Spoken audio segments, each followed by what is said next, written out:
Welcome, fellow entrepreneurs, to the Entrepreneur Adventure Podcast, where we talk about Amazon Wholesale and how you can use it to build an e-commerce empire, a side hustle, or anything in between. And now, your host, Todd Welch. What's up, everybody? Todd Welch here from the Entrepreneur Adventure, and welcome to episode 6 of the podcast. And today I sit down with Dillon Carter. He's a successful Amazon wholesale seller and also has developed a couple software tools.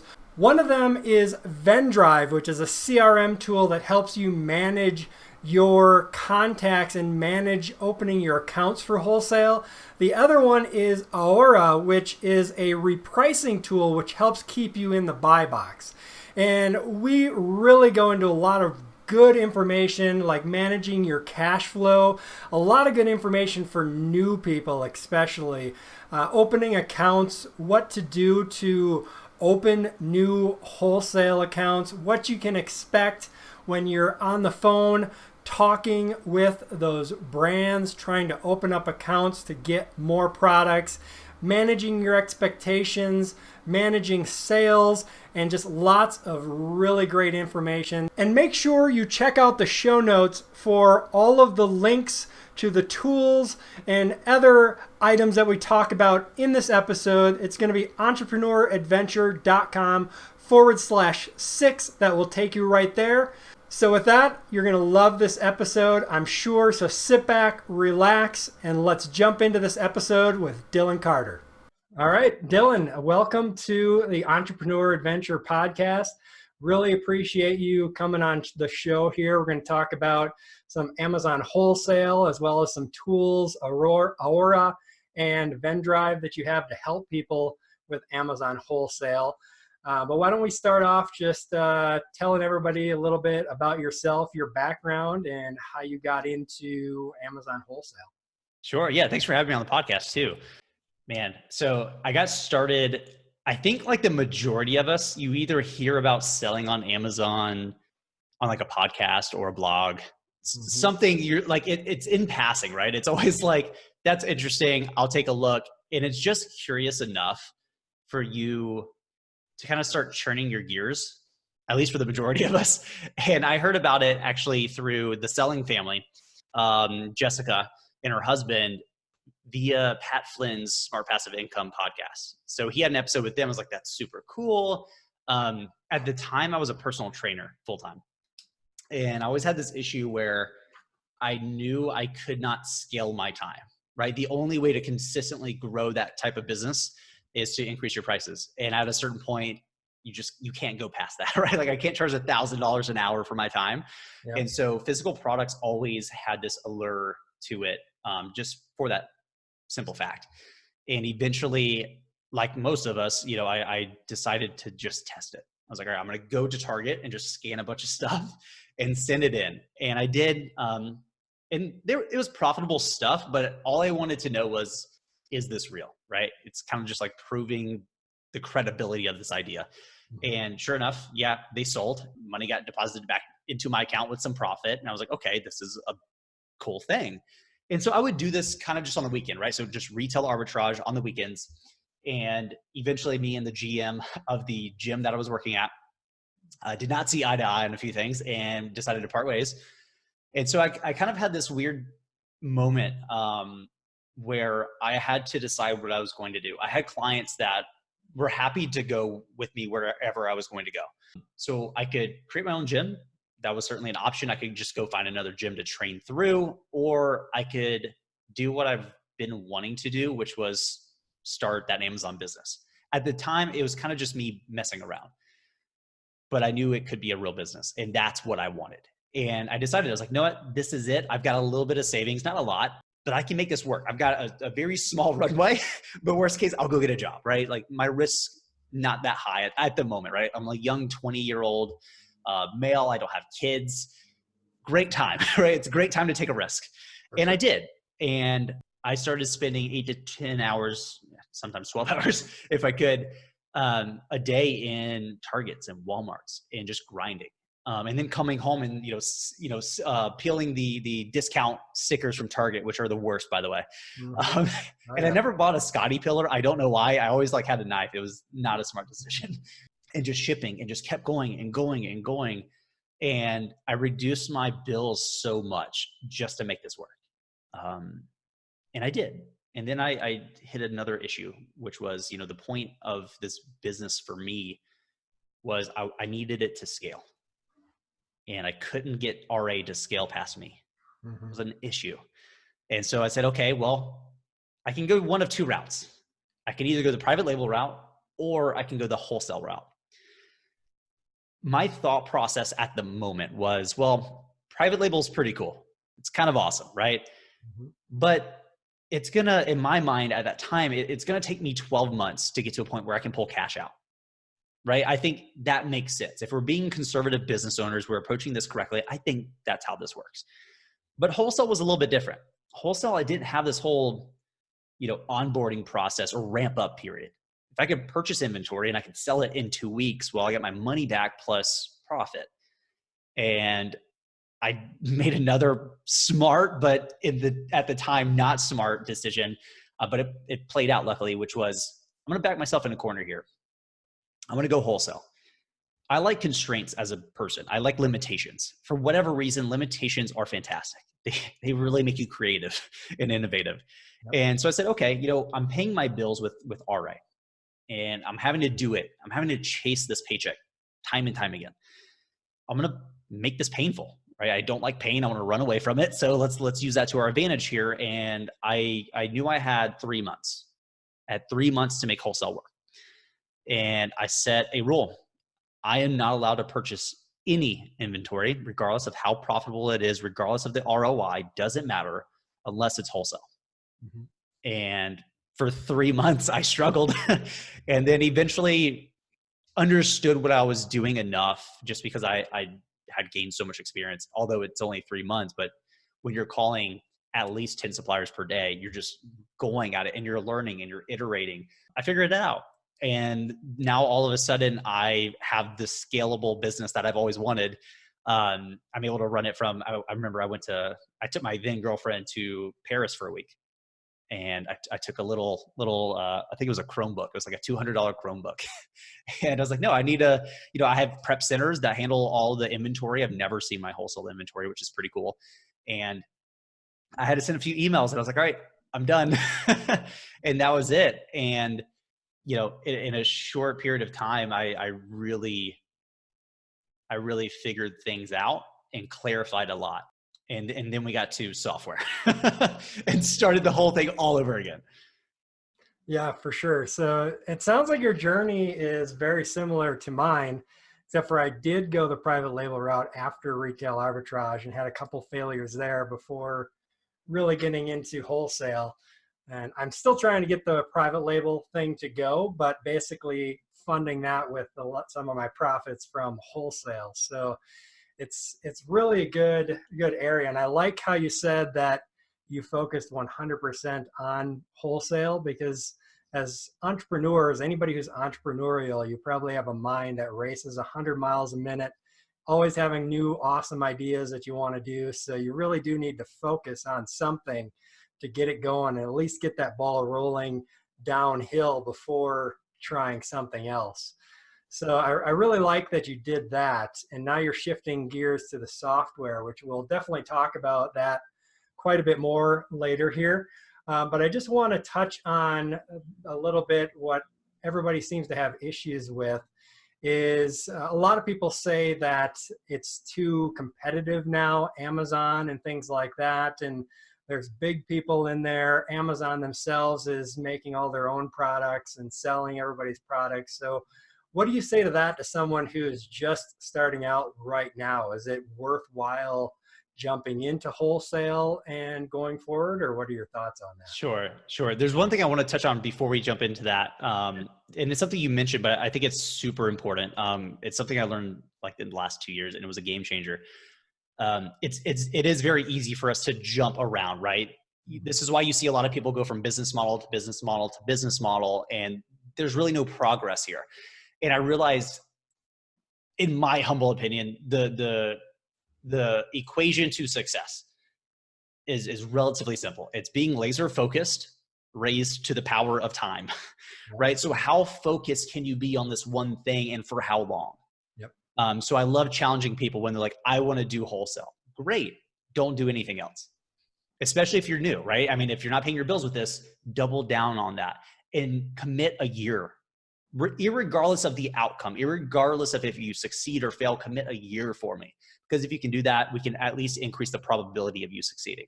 Now, in regards to the competition, it's always been there, right? I love talking with people who have been doing this for 10, 15 years. And they're like, yeah, it's more competitive, but it's always been competitive. But here's something to keep in mind.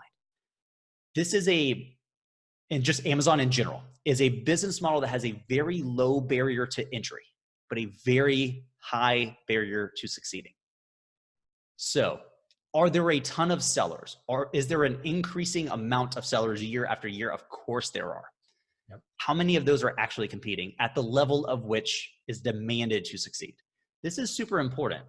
It's easy to say, well, I see new sellers all the time. I mean, our Facebook group has almost 10,000 people in it, but I can count on two hands the amount or the number of people in our Facebook group that is operating at a very high level.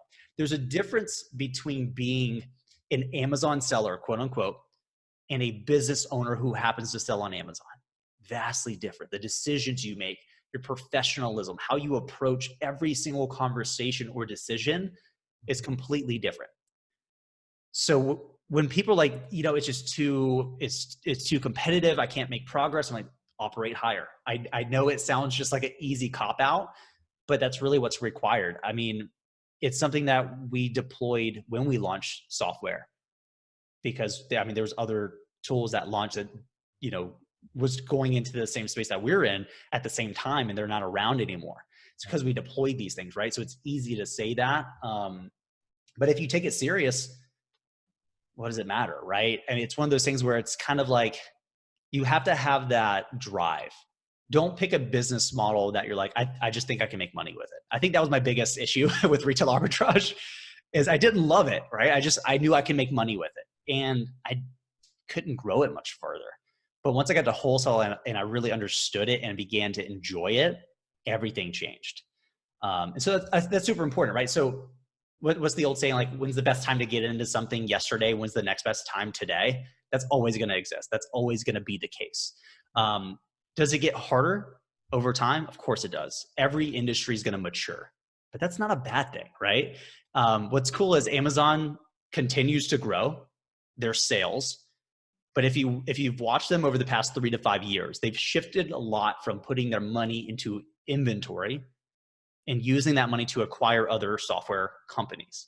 Mm-hmm. Why? The ROI is much higher, plain and simple, right? If I can go acquire this AI company, I'm going to have a far higher return on my investment than buying these wholesale products, even though I can buy truckloads of them. So you're seeing them shift, right? You're seeing them shift to where they're like, hey, we want more third-party sellers, but we want more legitimate third-party sellers. So they're tightening the constraints here. But again, constraints are awesome. It's a good opportunity. So don't because you're going to have that in any industry, by the way. Anything you go into is going to have something like this. But if you can understand it and come to terms with it and say, that's actually a huge opportunity, awesome. You're going to do so much better. For sure. I agree 100%. And I think the wholesale is still the most accessible versus retail arbitrage, mm-hmm. and private label are getting exponentially a lot more difficult faster. So I think if you're looking to go into those games, it's never too late, but it's going to be a lot harder than sure. what it would be, where wholesale is still a lot more accessible, just because, as you know, you're selling products that already sell well. So you're eliminating a lot of the risk that's built mm-hmm. into the system. But yeah, you can totally see where Amazon is going. And I can definitely see they're already starting to drop off some of the smaller products that they sell. I've seen a little bit of that. And I think we're going to see a lot more of that this year and the coming years. And then also the closing off of potentially newer sellers. because Amazon really has to weigh that, we want to offer the cheapest products, but they're also starting to get a lot of scrutiny from governments and bad press for people selling cheap products or, knockoffs and things like that. And they're going to have to do something about it. They're not going to have any choice. It might eventually be legally, they'll have to do something about it as these lawsuits and things are starting to happen. So we're in that period where it's definitely not too late. And it's ideal actually to get in right now, because then more than likely you're going to be grandfathered in if and when eventually they close off opening up new sellers or make it really a lot more difficult to become a new seller. So yeah, it's definitely an interesting time for that, for sure. For wholesale, what kind of things would you recommend for someone who's just getting started? Because it's easier for us because we've seen it. Sure. But people who have never even opened up a Seller Central account before, where would you recommend that they start? It's incredibly overwhelming. Let's just go ahead and clarify that. But you're not alone in that. Something I've done is every Tuesday, I do a Facebook Live. And I do live sourcing, and it's kind of evolved to where it's less sourcing because you can only do that so many times, and more just like Q&A stuff. And I love seeing people. There's a couple that I'm helping right now, and I'll do coaching or anything like that. It's fun to do. But it's fun to see people say, I want to do this. I don't care what it's going to take. And then to be able to clarify a lot of the things and watch them go through it and say, hey, I remember when I told you you were going to go through that. And like, yeah, I'm like, okay, it's not a big deal, right? And like, okay, it's not. So here's how we clarify it.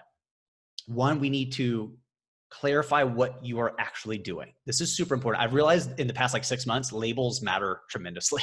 I don't know why, but they really do. If you get rid of the fact that we sell on Amazon, wholesale it's really not its own thing. We call it that because that's what we've grown accustomed to. But what's interesting, here's where a lot of people get stuck with wholesale. It's not a transaction. Retail arbitrage is a transaction. Wholesale specifically is B2B sales and relationships. This is really a hard transition for people to make. But if you can do this early on, or if you're just brand new, go into it understanding this. You are not placing a purchase order. No face, it's all relationships. And so if you can get comfortable talking on the phone, all it is B2B sales. Don't let the word sales intimidate you, by the way. Because what's odd about saying it's B2B sales is you are selling somebody to allow you to give them money. It's completely backwards, but that's all it is. So why do I say that?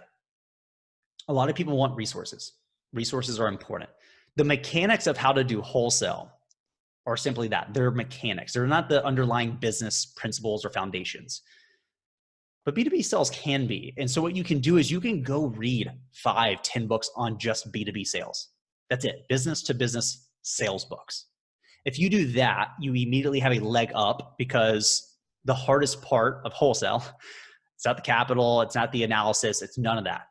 It's simply calling somebody who's never talked to you and getting them to approve you to sell their products when they probably have a strong disposition against Amazon sellers.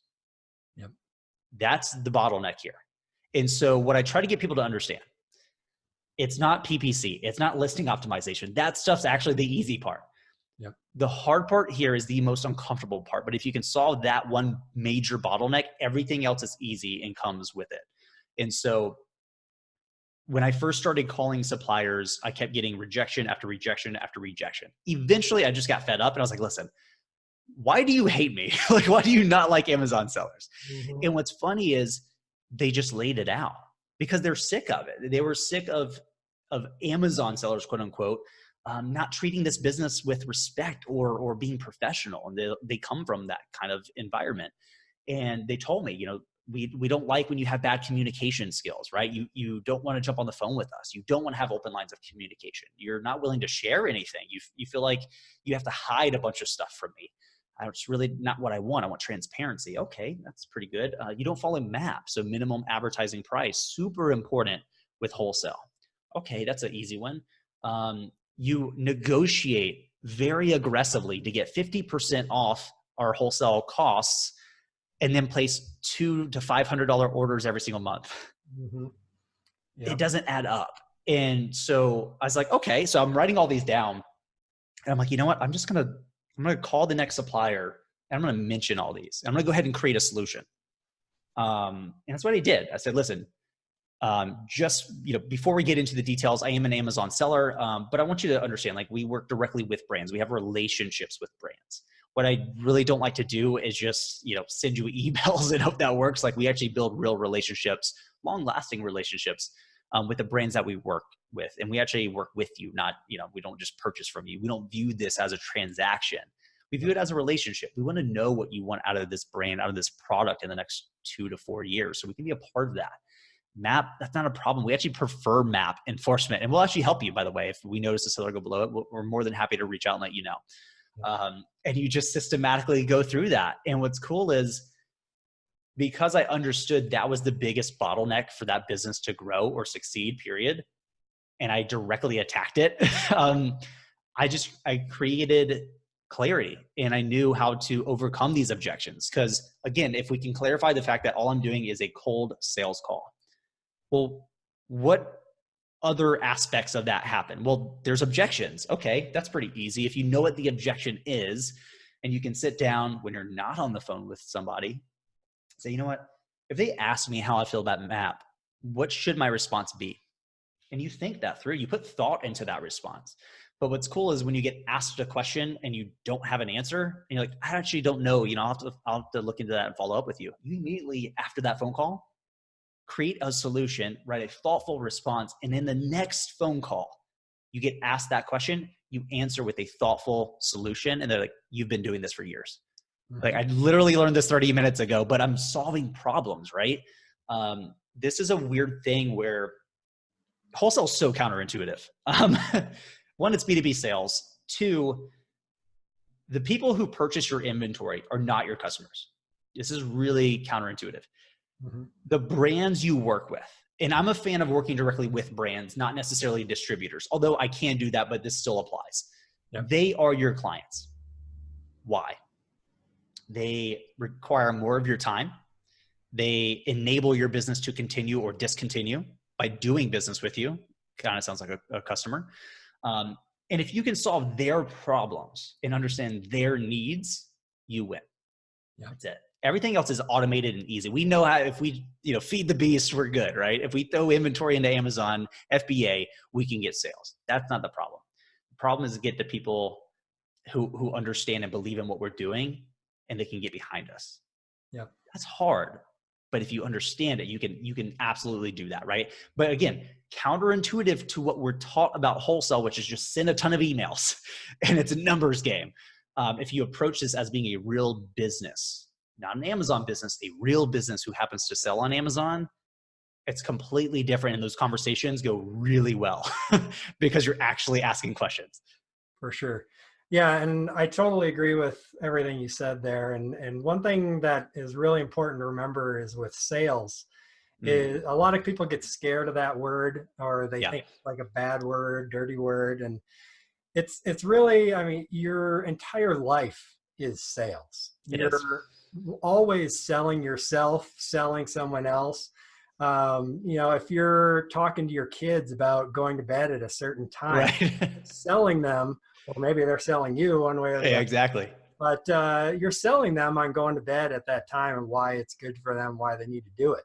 Mm-hmm. So everything is sales. And so if you throw out the idea that sales is some dirty word or something that only salespeople do, and get past that and not be so afraid of it, and it's really just a conversation. That's all it is. The worst thing that they're going to say is no. And if you don't call them, it's a no. So you're basically not losing anything by calling them. You might feel a little uncomfortable.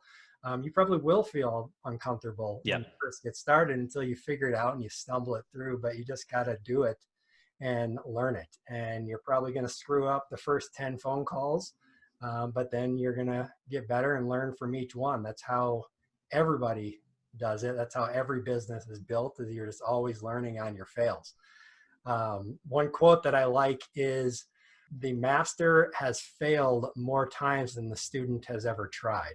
That's it, right? I mean, it's funny you mentioned like the first 10 aren't going to go well. So here's a thing I started to do because, in the Facebook lives, I start to kind of work with kind of people one-on-one every single week. And I like drilling down what's your problem, what's the hurdle for you right now. And I know making that first phone call is so unnerving. It's incredibly uncomfortable. I'm like, you know what? Here's a solution. I want you to commit to calling 10 for me, but have zero expectation. Get nothing. The point the call the first 10 is simply to get a baseline of how the conversation will go. And every single time you get better. Because here's the cool thing. I love doing this with people too that are like, it's hard for me to overcome the anxiety of just calling that first supplier. Here's the worst case. And I love playing the supplier, by the way. It's always fun. I'm like, all right, hand up, literally hand up, call me. They go, hi. They go through their little pitch real quick. I go, that's awesome. I actually hate Amazon. I hate you as an individual. Please don't ever call me again. Click. Mm-hmm. I'm like, how bad was that? They're like, not at all. I was like, that's the worst case. I've had somebody laugh in my face over the phone. And what's funny is it was so out there that when I hung up the phone, I started to laugh. I wasn't even offended. I was like, this was hilarious. Like it just laughed me off the phone. But it doesn't have to be scary. Like you said, it's just a conversation, and it's the same conversation over and over and over with a human being, by the way. That's the easy part. Yep. Now, are you calling first, or are you emailing first and following up with phone calls? I don't like emails. I've talked with countless suppliers. They're like, we actually just pre-filter those. Super funny, actually. I learned that a really interesting way. I kept emailing this one company, and eventually, like, they just wouldn't respond. I just called them. I just kind of like got over my nerves and was like, I'm just going to call them. And the rep I was talking to, I was like, you know what? The fact that you called is great. We actually have it listed on the site, no Amazon sellers.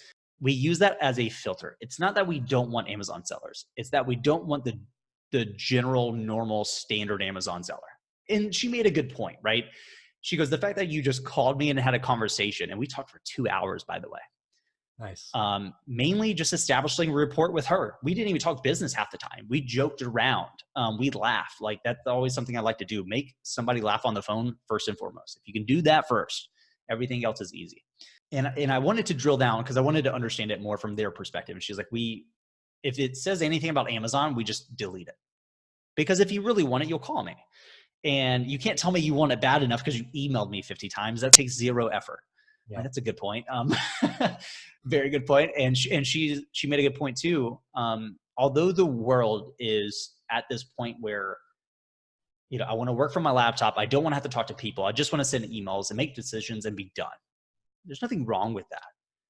But you're dealing in an industry that is not at that point yet. It is still handshakes. It's still relationships. It's still jumping on the phone and spending 2 hours with somebody, just joking. Hoping you get it, obviously, but you may not get the account. But the point is that our business model is completely different than their business model, but they have to mesh together. And if you can understand that, it doesn't have to be difficult. I get the whole, send 400 or 500 emails per day.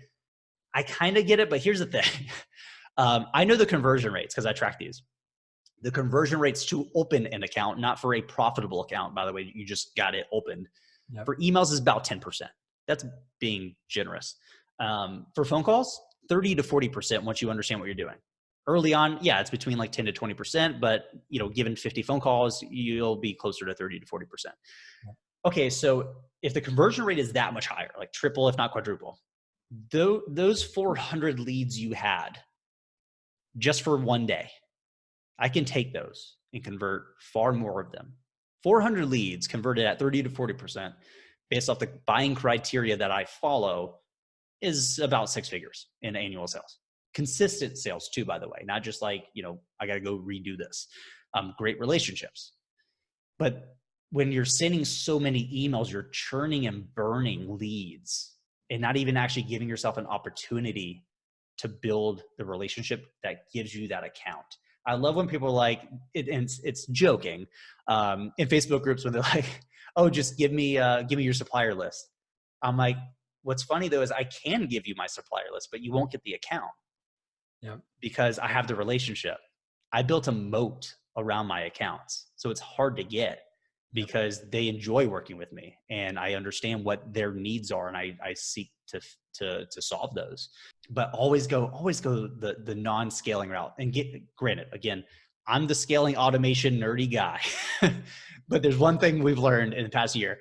The thing that does not scale is the thing you need to do the most. And once you understand it, then you could look to scaling it.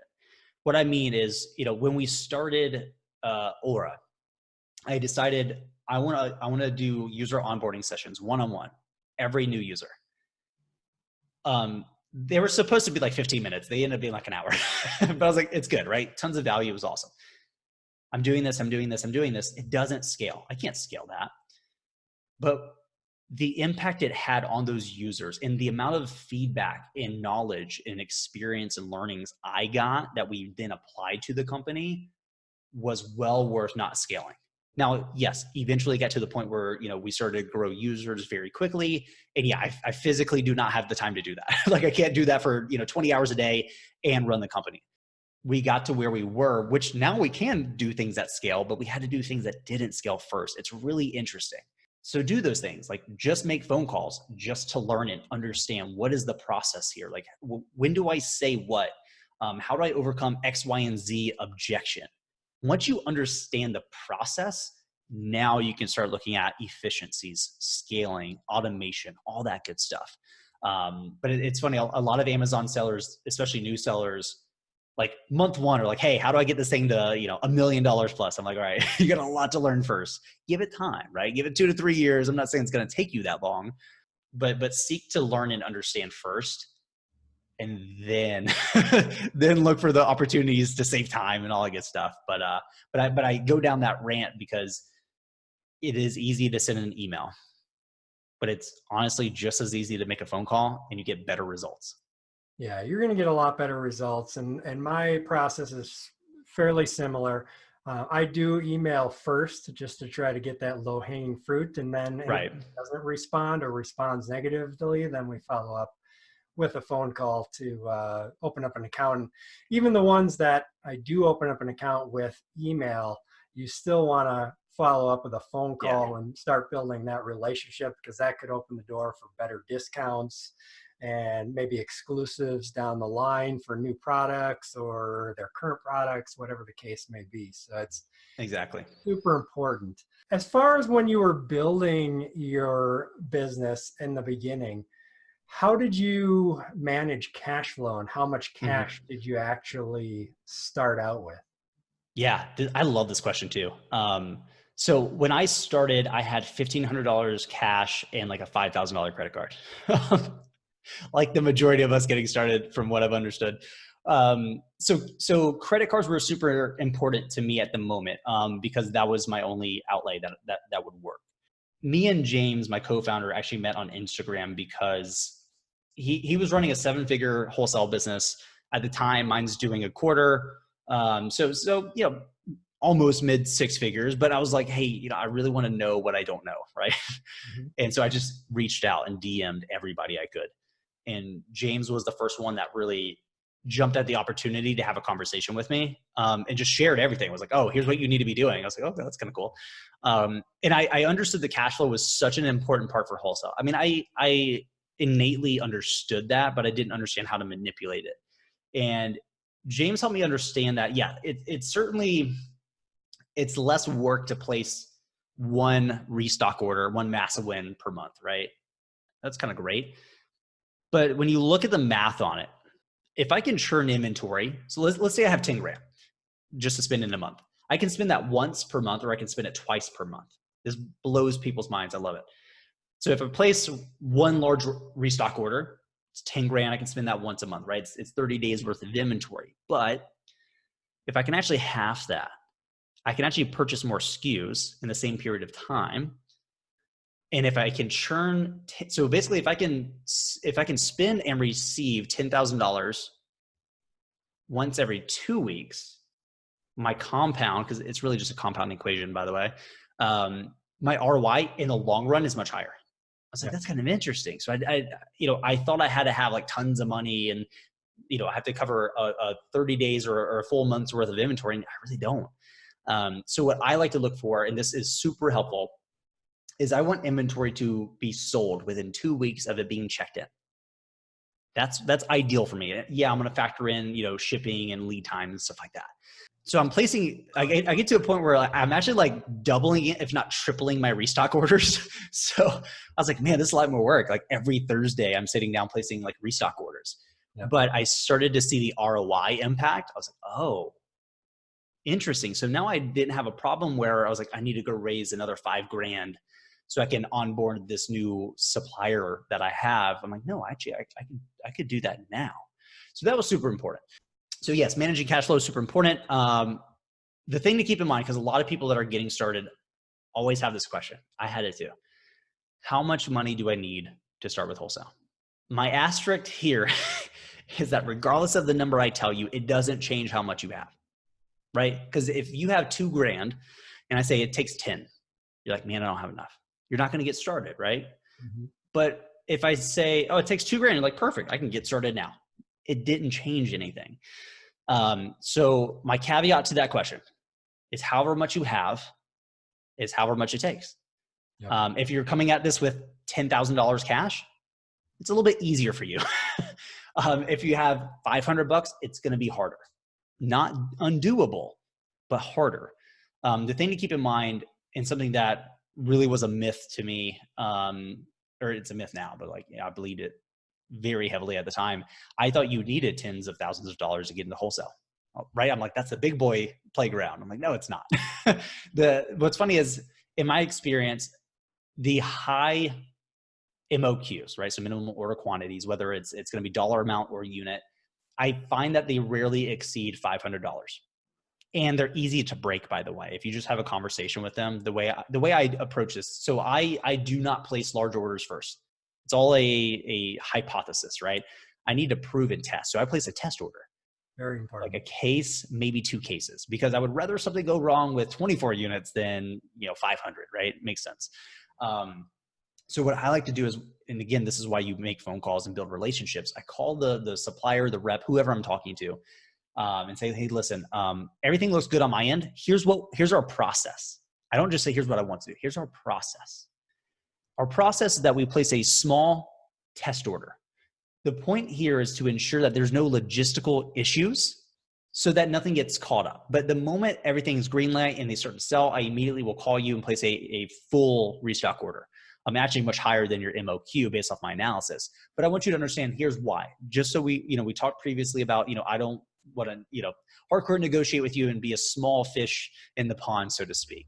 But we do place small test orders so that if something does go wrong, it goes wrong with a few cases, not a pallet. Yeah. Sound good? Awesome. Right? It's that up front. Exactly. Right. And what's cool is a lot of the things that you think you can't do with suppliers or that relationship, if you give them a logical reason as to why you want to do something, 8 out of 10 times, they're going to say that's okay. Yep. Yeah. Right. It's so interesting. Anybody who's had a problem with making small test orders, you might right. have to pay more and maybe you'll just exactly. But making sure eliminating that risk. Mm-hmm.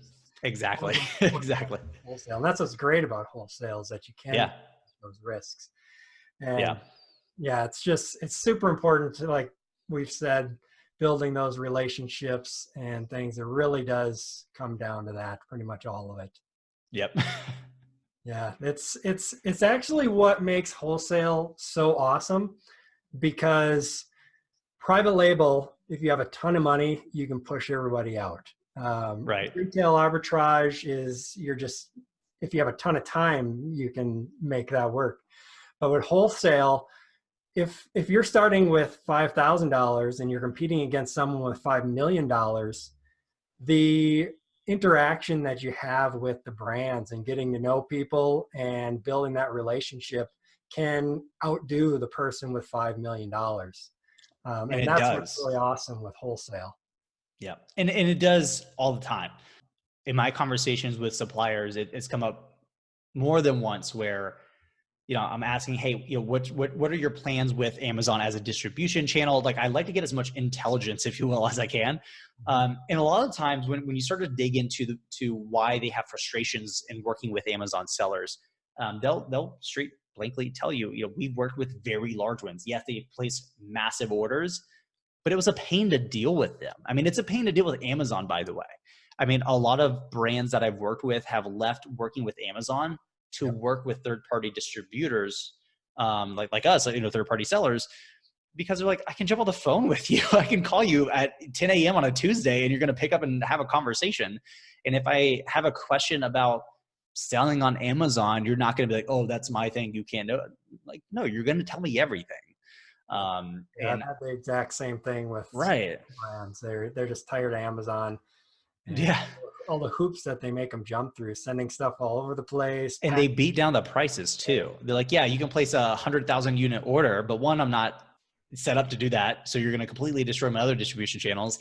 And two, I'm barely making any money. So what does it matter? And that's a good opportunity for third-party sellers. Big time. It's a big opportunity coming forward here. Like we said earlier, if Amazon's dropping out of these smaller sellers, which in my opinion makes sense for them. So yeah, I mean, I think we could keep talking on this for hours more here, but just for the sake of not going too much longer than an hour, and I want to talk about your software because they're so integral to what we do in wholesale. Probably let's start with Vendrive first, since we've been talking a lot about building those relationships and things with the brands and vendors, and that's what Vendrive is kind of all about. So why don't you tell us about that a little bit and what that helps us do? Sure. So Vendrive is a CRM tool, so just a contact or customer relationship management tool. You'll learn very quickly when you get into this business model that there's a lot of administrative management. What I mean by that is it's managing where is every lead, every supplier along your pipeline. And if you don't think that you have a pipeline, you do, by the way. And if you're just randomly just going down a list and calling and hanging up, that's not effective. You need to understand when to follow up with brands. That's super important too.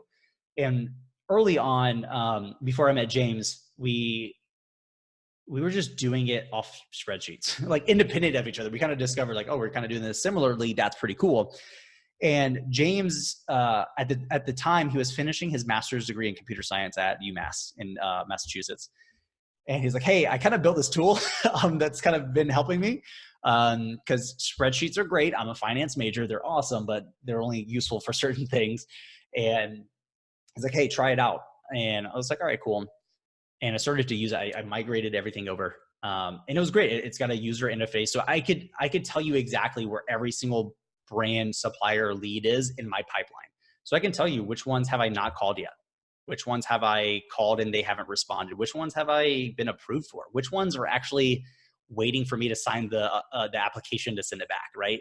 Because what I realized is when you're managing a growing business via Gmail and Google Sheets, you tend to drop the ball.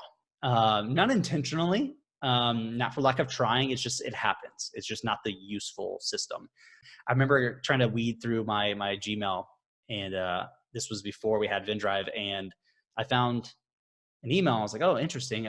They never responded to me, but they did. I saw the date on the email. They approved me, gave me everything, login credentials, and I logged in, scanned everything. I was like, that's $2,000 a month in net profit that had been sitting there for 3 months. So it literally was costing me money. So Vendrive helps you essentially manage your lead flow.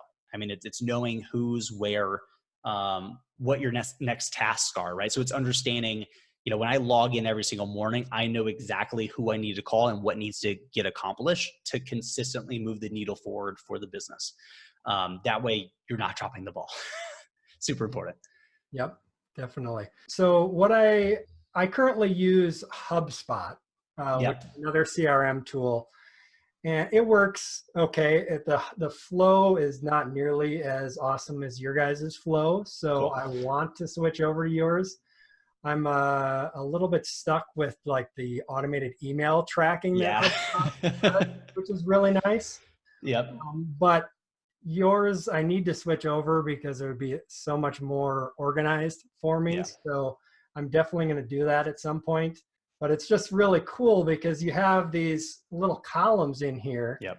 And it's actually tracking with a bar as you're going across, and you can see exactly what stage you're in with every person. You see in there, you just drug it to the next stage. And so it's built perfectly for Amazon, which is excellent.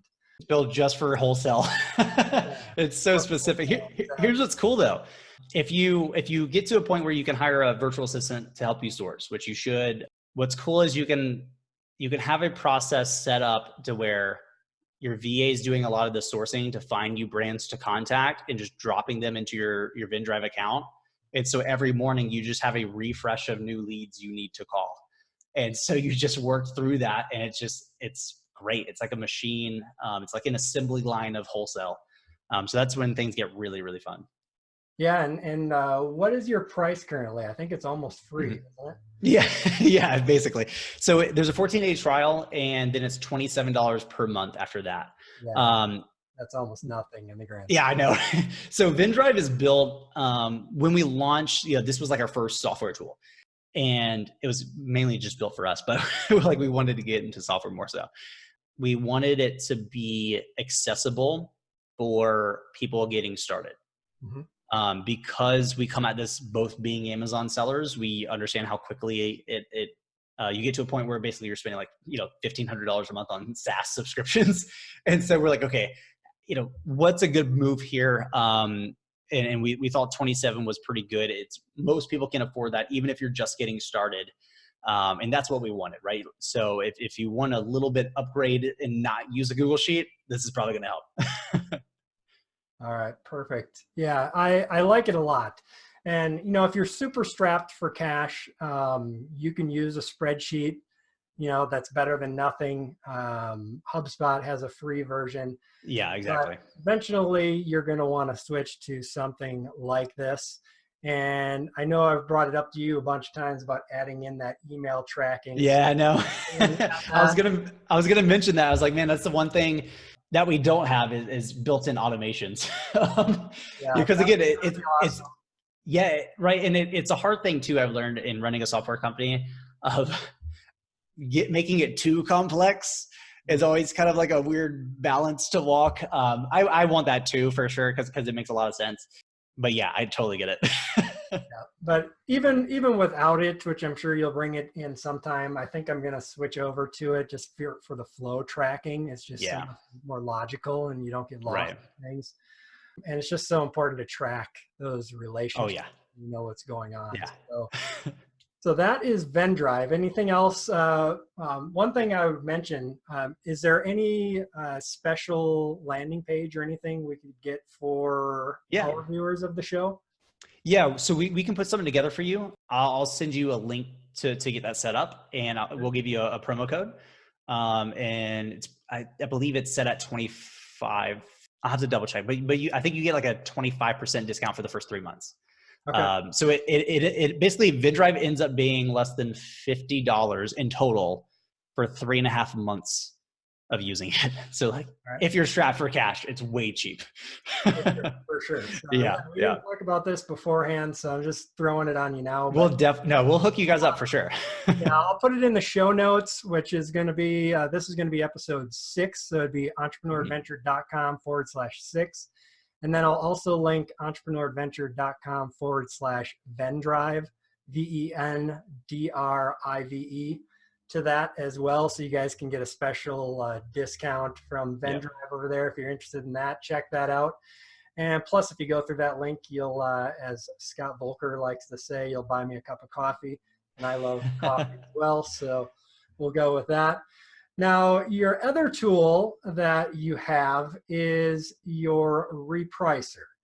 Yes. Which this one is absolutely critical as well, especially once you get the accounts open. Don't worry about this until you have a bunch of accounts open already, but this is a really important tool as well. So tell us a little bit about that and why someone needs a repricer rather than just doing it inside of Amazon. Sure. This is our baby. This is like our main focus for sure. So your outer space guy there. Yeah, we're slightly nerdy if you couldn't tell.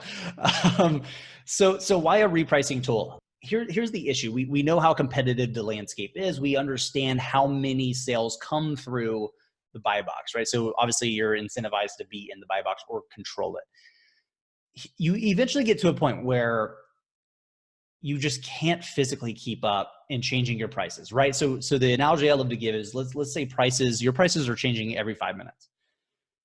Can you change, let's say 30 SKUs prices every 5 minutes, 24/7, 365? Yep. You probably could, but it's probably not really enjoyable. And by the way, they change far more quickly than that. And it never stops. And so what a repricing tool enables you to do is set certain criteria. We use some algorithms behind that as well. And it does all that for you 24/7, 365. So the moment you're taken out of the buy box by a competitor, Aura sees that, reprices you back into the buy box and moves on. The point with repricing is understanding how competitive the landscape is and then using machines to do the heavy lifting for you that you really should not do, by the way, to increase sales and help maintain, if not increase profitability. This is super important. A lot of people have this misunderstanding that repricers just tank your price. Some do, but that's not the ones you want to use. The point is to understand how the buy box works, why it's so important, and then to build a system that can just do that for you. I literally love automation. If I have to do something more than once, I'm already thinking how I can automate it, right? Because I don't want to do the task every single time. I just want to make the decision on how that task should be handled and then hand that off to ideally a computer because they don't need breaks. I don't have to pay them, all that good stuff. And just know that it's being done. And I want to check in every few days, be like, yep, we're still good. Awesome. Strategically, you can certainly use repricing tools to liquidate inventory, which, we have some sellers every now and then they're like, hey, it's been 60 days. I just want to move it. Perfect. We can do that. But this is going to help save you a ton of time because eventually you're going to get to a point where you're like, why am I spending way more time in Seller Central changing my prices for them to just change again and me not source new inventory? It becomes a bottleneck. Now, Amazon has a repricer that they're starting to build into Amazon. So what is the benefit of using your guys's versus just using Amazon? Sure. They have built in? Yeah. So Amazon's always had like their automatic repricing, or they just call it like pricing automatic. I forget what they call it. They have like an internal tool, right? It doesn't have a whole lot of features. You can't really decide a whole lot of things. And the critical piece, the piece that should really be the breaking point for most sellers, it's great. It's really fast at repricing down, but will not reprice up. Okay. And think about the incentives, right? Like what's the incentive for Amazon when it comes to prices? They want the lowest offer. Why? Because more people will purchase from them and they get 15% either way. They don't really care. And so they have an incentive to consistently lower the offer price. But you, the seller, actually want to make money because you like to continue running this business. And so we're third party. If we just get rid of Aura, specifically third party repricing tools, the goal is to increase profits as much as possible, if not at least maintain them. Again, it's very easy to assume all repricing tools just tank your price. That's not what we want. We want to make you more money. That's the ROI here, right? Like I want you to hand us X number of dollars for the monthly subscription and us hand you via repricing more than that. That's what we want, right? What we see on average is at least a 20% increase in sales just from using a repricing tool. Sure. We try to aim for 30 to 40% increases with users. Now, granted, it depends on the quality of your inventory, all that stuff. But if you've never used a repricing tool, try a 14-day trial. Here's the cool thing. We don't have what's called a gated trial with Aura, where you have to, give a credit card to start a trial. So I love when users are like, hey, I jumped into a 14-day trial, got it set up super fast and launched it, and then made enough money to cover my subscription before you charged me for it. I was like, good, that's so cool. Wow. So the risk is super low in trying one. And, again, you can try whichever one, we're not hardcore sales with stuff. But jump into a free trial and try it. The cool thing, at least the way we approach it, we don't like to, what's the best way to put this? We come at this from being Amazon sellers. So we understand what it's like to work with other software companies. I don't want you to feel like you're alone, because repricing, if you've never used it, can feel overwhelming just because it's new. So we spend a lot of time doing a live customer support. So we don't do emails, we do live chat. It's cool when our users like, I really do have a team of nerds behind me. I'm like, you do, right? That's what we want. I think that's a critical point to make too, is Amazon's not going to do that for you. I mean, we all know what seller support's like, right? It's not really the best. Kind of my thought too is that you always got to think about what is their end goal. Yeah. Their repricer probably is doing okay, but like you said, Amazon's goal is to sell things as cheap as possible. So yeah, I'd rather work with someone who has probably more of my best interests at heart than what Amazon probably does. Yeah, because we only win when you win. And I love when people kind of test us on this, but like we literally care about our users. Like, it's fun. I mean, it's such a fulfilling thing when a seller is having, let's say, a confusing moment about like, why is it repricing this way? Well, I love when they reach out like, hey, like, what's happening here? Here's the SKU. And I jump in, I'm like, oh, here's what's happening and here's why. And also here's the solution. Do you want me to do that for you? So one, you understood, you grew from it. You have more knowledge into how repricing works, but also you don't have to do all that legwork. I'll just do it for you real quick. Because we want you to succeed, right? Because we only succeed if you succeed. And I'm of the firm belief that the business mantra should always be that the people you serve should win more than you. Yeah. Always. For sure. I don't know where I got that from. Probably from like Gary Vee, but it makes so much sense to me. And we want the people that we serve to feel that too. Not just like hear it, but actually feel it and be like, you guys got our back here. That's kind of cool. And, full disclosure, right now I am using Be Cool, BQOOL.com, which is one of your guys' competitors, obviously. Yep. And I've used you guys a little bit in the past. I've tried your trials twice, which is nice that you don't have to put a credit card in there. Right. And I can attest to the fact that you guys are right on top of support. Mm-hmm. And I want to very possibly switch at least part of my business, but I've got everything set up, so it's always hard to make that switch. That switch, yeah, I know. But I'm checking out your guys' software, and I really like pretty much everything that you guys are doing. It seems very slick interface and is really nice. So if you're just looking to get a repricer, I think yours, GoAura.com, is a perfect option. And I'll throw a link in there as well. Maybe we can come up with a discount for everybody for Aurora as well. So I'll just make entrepreneuriadventure.com/Aura, which is AURA. And that'll take you over to that. So we'll put up a page there and get an extra discount for people. Would be awesome if that's possible. Yeah. But yeah, I mean, it's one of those things that you just have to have, because otherwise you're spend your whole life doing repricing if you're trying to do that manually. So, and what are your guys' current pricing on that? So right now it's $97 per month if it's monthly, and then if it's annual subscription, you take 2 months off of that, so it's a little bit cheaper. And obviously we'll give you guys a promo code for the first. So basically you'll get a discount for the first 3 months after the trial period. So again, we like people to be able to jump in and try it, see if it's a good fit. For some people, we're not a good fit. And, I want you to be able to test it, test our support too. It's always fun. And you mentioned kind of that switching pain, right? That always comes up. We built in some systems like our uploads feature where, if you're like, hey, I have all my costs, mins and maxes stored in this tool. Most tools, you can actually export that and upload it directly into Aura. And we just apply that. We just need to recreate your strategies. I've literally sat down with users and said, hey, screenshot me your strategies that you're currently using and I'll convert them. All right. Because like, I get it, right? Like I understand that switching pain. It's always uncomfortable, by the way, because we have to do it with tools too. So if we can make that easier, it's awesome. And here's the cool thing. If you want to try something new, you don't have to completely go, off on, right? You don't have to completely shut down the other one and try a new one.